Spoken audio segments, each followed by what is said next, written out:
I want choices and rights. Choices and rights. Choices and rights. Well, I don't think we can ignore what happened in terms of the civil rights movement. Pre the alliance forming or disability equality training coming into being, there was so much radical thinking going on, as well as, and I think the government had to respond to that, and that's where some of the equal opportunities legislation came through. But also we've got the United Nations Convention on the Rights of People with Disabilities, and the IYDP. Do you remember IYDP? Oh my God! Well, that triggered a lot of the formation of a disabled people's led movement, didn't it? The International Year for Disabled People. 1981. 1981, where there was this international conference, all led by able-bodied people, planning it, and the disabled people at the conference thought, what on earth's going on here? Walked out, had a separate conference. Do you mean wheeled out? Wheeled out, staggered out, or whack. And that was the beginning of Disabled People's International, wasn't it? That's right. And this whole notion that we need to be in control of our own organisations and we can't be represented by non-disabled people made no sense. That was pretty key. That was the key. It was. And out of that came a recognition also of the charity model of disability, which that was something that we challenged over and over again in the training. And I think some people found that quite discombobulating, because they saw that as a virtue, that charity and disability had a relationship, which was a supportive one. We saw it differently. We saw that as actually part of the oppression, because it disempowered disabled people. And I think that was something that many people did argue a bit against, in terms of when we had discussions about disabled people's rights to be in control of their lives and taking a full part in what was going on in our society. I believe I met Maggie Baxter, who was the chair of the grant giving committee of Comic Relief, and she invited me on as a member. And I can always remember going to the first meeting where they had all the submissions, all the requests, many of which came from organisations for disabled people. And within that one morning, they rattled through them and had spent, I don't know, $1 million, an awful lot of money, without barely a second thought as the actual implication of giving all these organisations led by non-disabled people this amount of funding. And I remember challenging that right from the word go, and saying you need to look and see whether the word for disabled people is in this submission or of disabled people. This is an enormous difference, and I had to talk to them about it, and they were shocked. They were truly shocked. They went pale. When we started off, we used the phrase people with disabilities, because it was a challenge to the disabled, which was the current way people used to think at that time, as if we were just one amorphous group of subhumans somewhere. The disabled. The disabled. The handicapped. Yes, that's how we were called. That's the way we were called. That's what we were called. And it seemed a step forward at that time to say we were people with disabilities. Put the word people first. That seemed progressive. It was only after a lot of debate, discussion, and the rise of the disability movement and the political framework that we were challenged to this concept that we were people who were disabled by society. Therefore, we should call ourselves disabled people.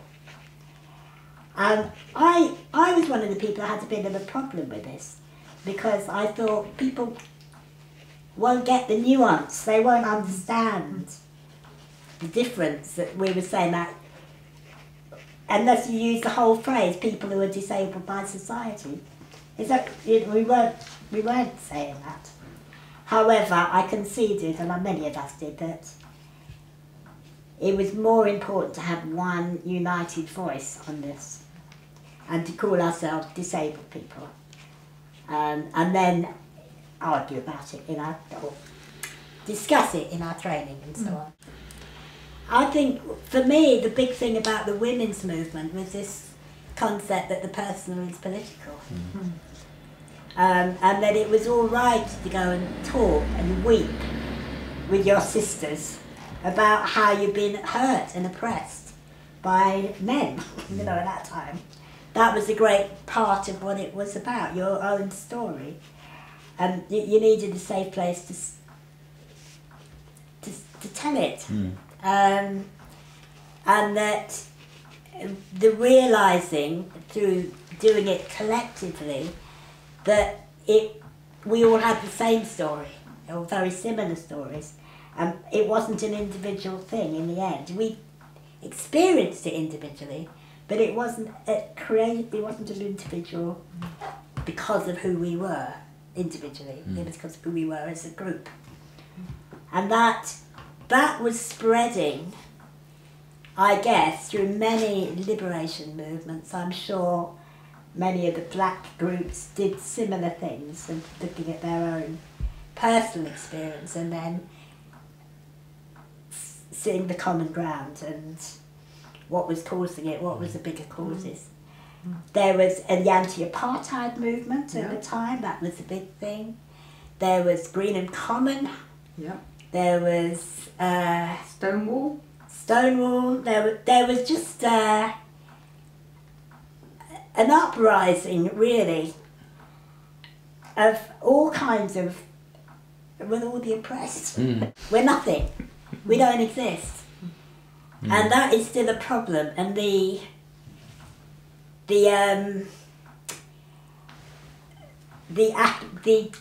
domination by the middle class academics, and the fact that unless you've gone to university, you haven't got a brain. It's still a problem, and it disempowers people, not through a physical barrier, but just through silencing people, through using language that isn't commonly understood, through silly notions that we've got in our heads that politics is only for clever people, all these things, these ideas I was brought up with. You've looked at your own experience and generalised it, and tell us a bit about how that was. You've not been to higher education, you did an art diploma, I think, but you've published several books now, haven't you? Well, Richard, something that's interesting is that I've never had a book published by mainstream publishers. They've all been published either as, disability, our book was, or self-published, or through Inclusive Solutions. I've had chapters in mainstream books published and articles, but I've never actually had a book published. And it's very interesting. I started looking at the backs of books about the authors. Nearly every one of them has got a degree in English or a degree in something, It's like extremely difficult unless you're famous, where you might jump through that hoop.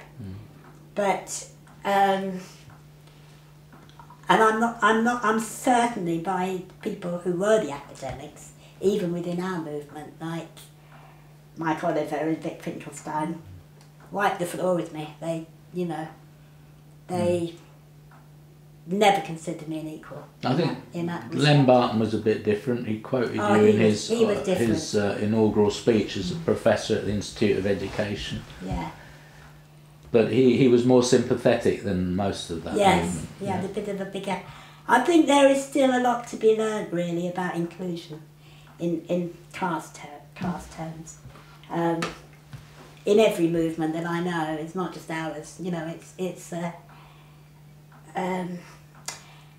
I was so thrilled to hear Jeremy Corbyn and Angela Rayner talk about getting rid of this notion of social mobility and replacing it with social justice. What a wonderful, that's where it's at. And I've not really even heard that before. So that's sort of gives me hope in that. People like me were always told that if you don't work hard at school, if you're not clever enough, you'll only ever be in the factory, or for disabled people it was in rental. It was sort of, you'll never be anything. That you've got to climb up and prove yourself, and if you can prove yourself, you can leave behind your class. You can join the middle class and be respected and get their wages and all the rest of it. Never thinking that maybe you don't want to leave everybody behind. It feels like a betrayal. And I think a lot of people like me then resist being successful in the mainstream world because it seems like I'm going to my family. And also we fight for people with learning difficulties to be included as equals in school. Many of them are never going to learn to read and write, never mind, do all this stuff. And we're saying something much more profound about the value of a human being. So social justice to me is about being the best that you can be. And whether that's as a gardener or as an artist or as a mother or as a friend, as a philosopher or as a combination of all those things. Because we're never one of those things, we're always lots of things. But also it's about bringing up or lifting up, if you like, a whole community. It's not about picking out individuals for special treatment. It's about bringing up the whole level. Bringing it up in the sense of a better quality of life. Yes, a just quality of life. But not bringing them up in sense of more winners. No. So do you think it means the state supporting everybody to actually achieve social justice? Is that going to be part of this? Absolutely, because it needs to be within the structures of society. So, at the moment, I was watching yet another television programme. Maybe it was Bake Off, it was one of those things. Endless programmes drumming into you the fact there can only be one winner. Yeah. And that on that route to becoming that winner, you can literally exclude, say goodbye to, wave bata to people who last week were working alongside you as your mates. And think that doesn't hurt us, that isn't a hurtful thing to be doing. But it's all justified in that one person who gets to the top and becomes a winner. But we're meant to feel, phew, it was all worth it. To me, that's the opposite of what I want to see. So if you're constantly putting forward this idea that there isn't enough for everybody, that only some people can succeed, and that's done on a meritocracy, it means nothing to me that more of those people at the top are black or disabled, or that means nothing.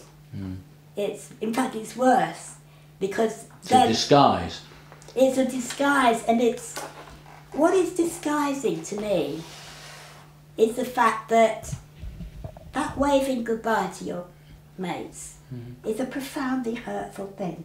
I don't believe it's what human beings want to do. We should all be lifting up the people next to us.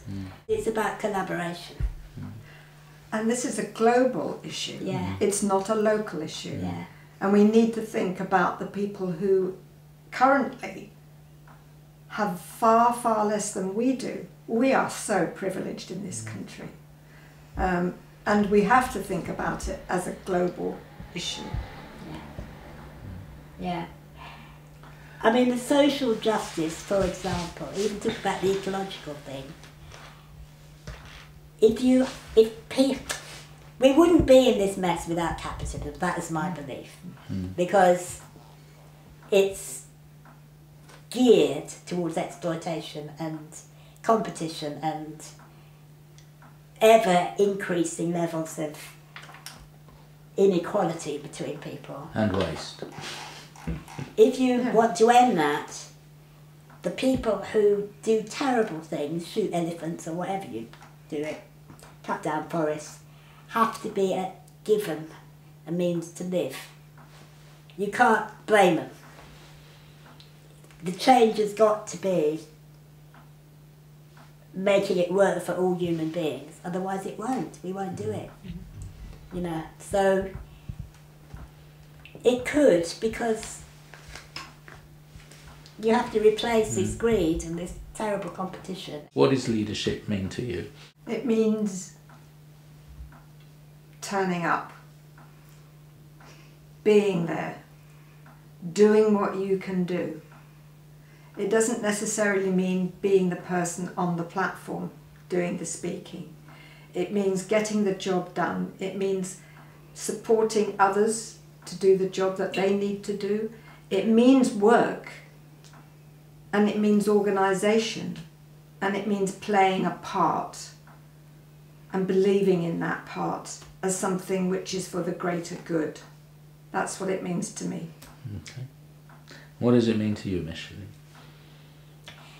Well, it's very interesting when I look back on this whole story we've just been talking about how so many different individuals and groups of people have played their part.